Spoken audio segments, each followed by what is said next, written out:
Ito na. Oh.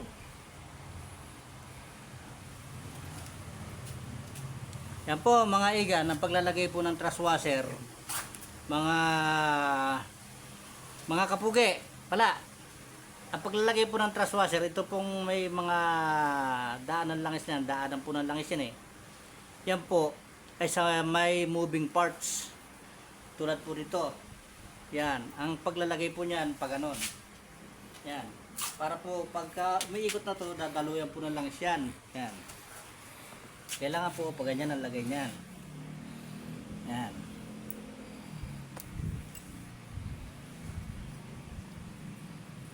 Yan.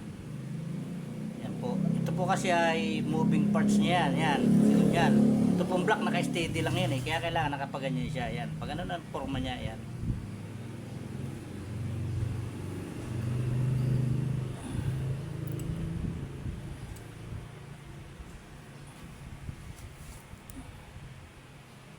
Yan. Yan po mga kapugi.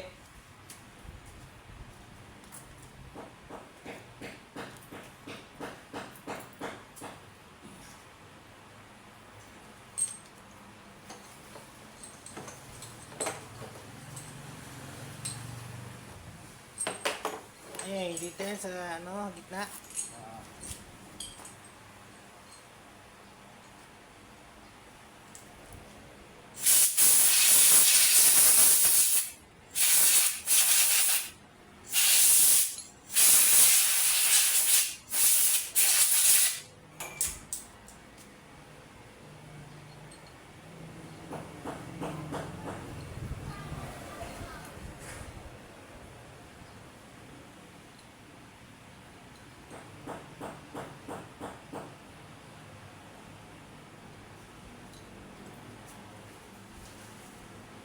At ito pong kabyak nung truss washer, eh pag ganyan naman po ang kabit niyan. Yan, mga kapugi, yan.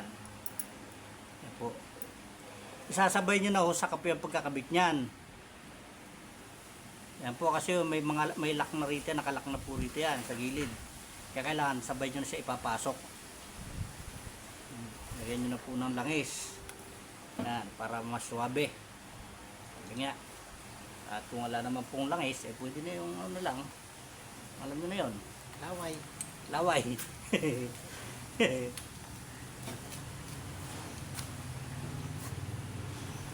Yan. May aro naman po yan. Mga kapugi. Ayan po, aro.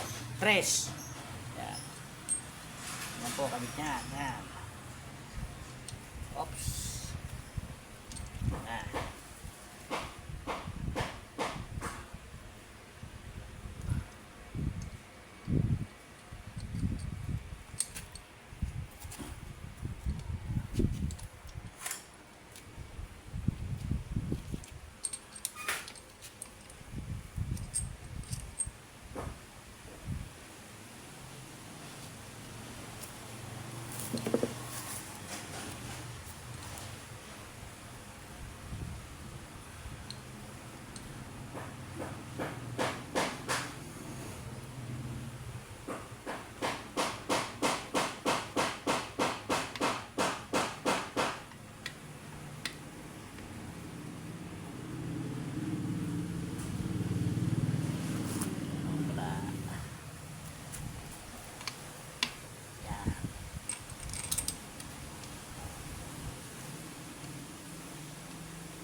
Ganyan.